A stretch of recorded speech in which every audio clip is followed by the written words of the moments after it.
Members, wish you happy life and a good health. आज हम पढ़ने जा रहे हैं past perfect tense. Present perfect हमने इससे पिछले वीडियो में हमने देखा। आज हम पास्ट परफेक्ट के बारे में चर्चा करेंगे। पास्ट परफेक्ट टेंस की जहाँ तक पहचान का सवाल है, पास्ट परफेक्ट टेंस के जो वाक्य, हिंदी के वाक्य होते हैं, उनमें जनरली मोस्टली चुका था, चुकी थी, चुके थे, ऐसे एंडिंग वर्ड्स होते हैं, या फिर या था, ये थी, ये थे, ये वाले एंडिंग वर्ड्स मिलते हैं अक्सर। एग्जाम्पल देखिए, एग्जाम्पल से समझ में आएगा।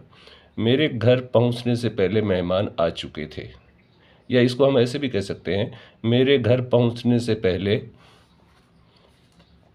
मेहमान आ गए थे। आ चुके थे या आ गए थे एक ही बात है, दोनों सेम थिंग है, दोनों में कोई अर्थ में फ़र्क नहीं। तो ये एंडिंग वर्ड्स में या था, ये थी, ये थे, या चुका था, चुकी थी, चुके थे, इस तरह के एंडिंग वर्ड्स होते हैं, तो वो पास्ट परफेक्ट का माना जाता है। यानी क्रिया पास्ट में पूरी हो गई। पास्ट परफेक्ट का मतलब पास्ट में जो क्रिया पूरी हो गई वो क्रियाएं पास्ट परफेक्ट की मानी जाती हैं। इसकी इंग्लिश से ट्रांसलेशन इस तरह से होगी, the guest had come before I reached home.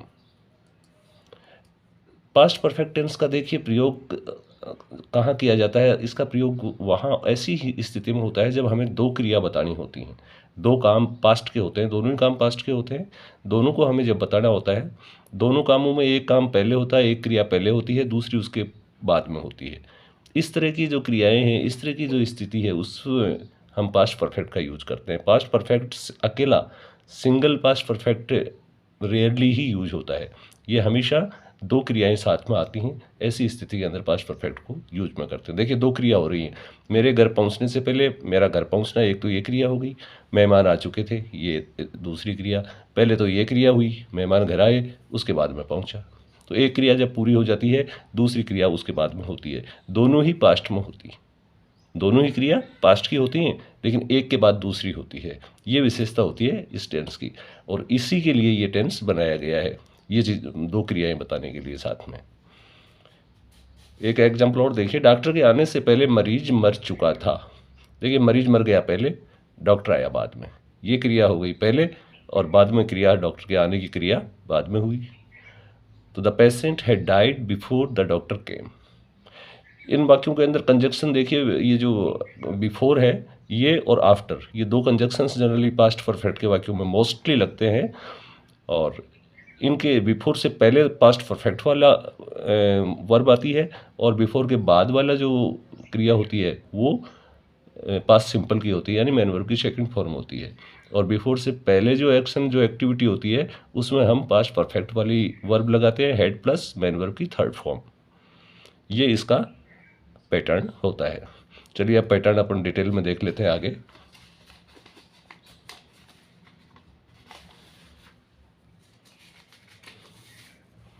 Patterns, सबसे पहले एसर्टिव सेंटेंस का देख लेते हैं। एसर्टिव सेंटेंस में हमें मालूम है एफर्मेटिव भी हो सकता है और नेगेटिव भी हो सकता है। एसर्टिव सेंटेंस यानी स्टेटमेंट या कथन है, वो सकारात्मक भी हो सकता है, नकारात्मक भी हो सकता है। दोनों के पैटर्न हम देखते हैं।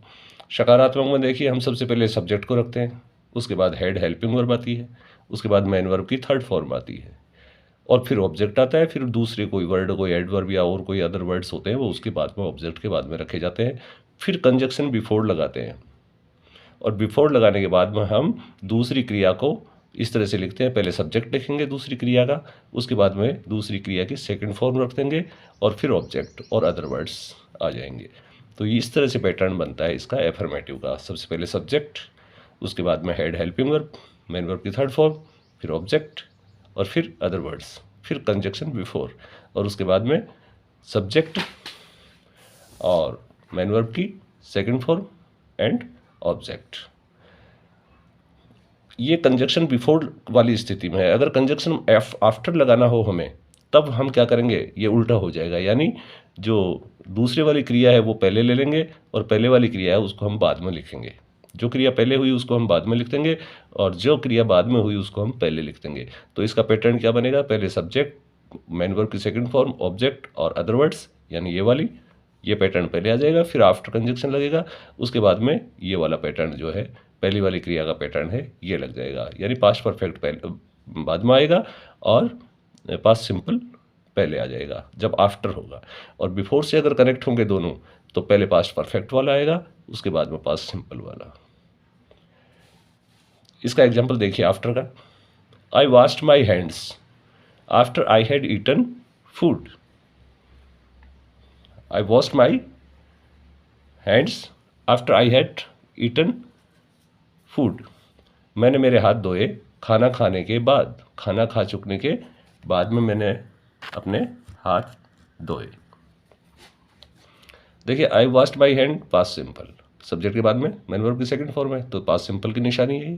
पास्ट सिंपल में मैन वर्ब के बाद में सेकंड फॉर्म आती है तो पास्ट सिंपल आफ्टर कंजक्शन आ गया।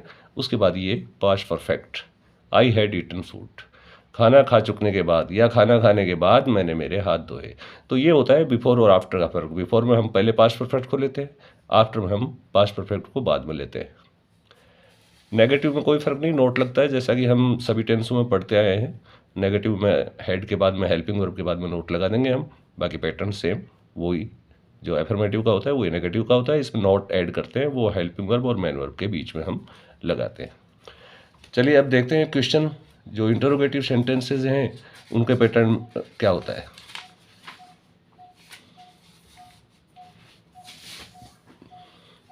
पहले यस नो टाइप की बारी आती है, यस नो टाइप को ले लेते हैं।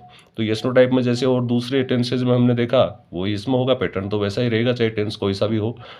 पहले हेल्पिंग वर्ब आ जाएगी, हेल्पिंग वर्ब पास्ट परफेक्ट की हेड होती है, हेड आ गई, उसके बाद सब्जेक्ट आ गया, उसके बाद मैन वर्ब की थर्ड फॉर्म आ जाएगी, फिर ऑब्जेक्ट, फिर अदर वर्ड्स, बिफोर कंजक्शन लग गया, उसके बाद में पास्ट सिंपल वाला पैटर्न लगा देंगे, सब्जेक्ट मैन वर्ब की सेकंड फॉर्म, ऑब्जेक्ट और अदर वर्ड्स, और क्वेश्चन मार्क आता ही आता है। और ये अगर आफ्टर हो तो आफ्टर में क्या होगा, पहले हम ये पास्ट सिंपल वाला ले लेंगे, ये वाला ये पहले ले लेंगे हम, did plus subject plus main verb की फर्स्ट फॉर्म।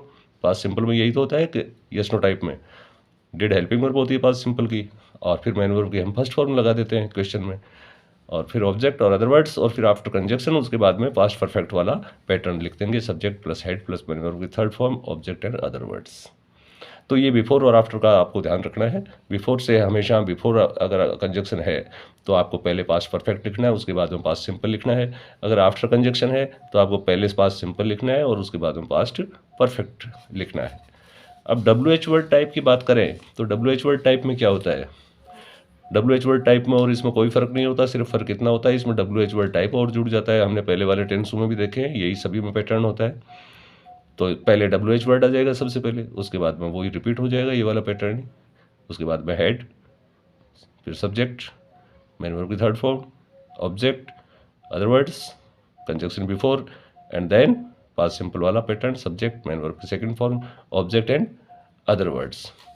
तो इस तरह से ये पैटर्न जो इसके हैं पास्ट परफेक्ट के ये होते हैं। एक एग्जाम्पल और देखते हैं हम आफ्टर का और बिफोर का, जिससे आपके और इसमें अच्छी तरह से डिफरेंस इसका मालूम चल जाए। देखिए आफ्टर कंजक्शन का सेंटेंस देखिए, द बेल रैंग, घंटी बजी, after I had entered the school, मेरे स्कूल में प्रवेश करने के बाद में। आफ्टर मतलब वैसे ही बाद में होता है, तो जब आफ्टर कंजक्शन है तो देखिए हमने पास्ट परफेक्ट को बाद में लिया है, और ये पास्ट सिंपल वाला जो है ना, सब्जेक्ट और उसके बाद मैन वर्ब के सेकंड फॉर्म, यही तो होता है पास्ट सिंपल में। पास्ट सिंपल को हमने पहले लिया है और इसको बाद में लिखा है। और इसी वाक्य को जब हम अगर बिफोर से कंजक्शन से लिखते हैं तो हमने पहले पास्ट परफेक्ट को लिया है और उसके बाद में हमने पास्ट सिंपल को लिया है। तो ये बिफोर और आफ्टर में ये फ़र्क हो जाता है। I had entered the gate, मैं स्कूल में प्रवेश कर गया, बिफोर द बेल रैंग, घंटी बजने से पहले, घंटी बजने से पहले मैं स्कूल में एंटर हो गया। तो इस तरह से पास्ट सिंपल, ये जो आपका पास्ट परफेक्ट है, इसका प्रयोग, इस टेंस का प्रयोग दो क्रियाएं बताने के लिए होता है। दोनों ही क्रियाएं पास्ट की होती हैं, भूत की होती हैं। एक क्रिया पहले होती है, दूसरी क्रिया जस्ट उसके बाद में होती है। इस तरह के वाक्यों को बताने के लिए पास्ट परफेक्ट वाले पैटर्न्स को हम अप्लाई करते हैं। अकेले पास्ट परफेक्ट का जो पैटर्न है, subject plus had plus main verb की थर्ड फॉर्म एंड ऑब्जेक्ट, ये बहुत रेयर यूज में होती है। इसके साथ में दूसरी क्रिया होगी तो ही ये पास्ट परफेक्ट का यूज़ किया जाता है। अकेले पास्ट परफेक्ट का बहुत कम यूज़ होता है, कभी कभार ही। Thank you very much for watching the video. Video आपको पसंद आया होगा तो लाइक करना ना भूलें, और वीडियो इस पे चैनल पर अगर नए हैं तो सब्सक्राइब भी कीजिए। Thank you.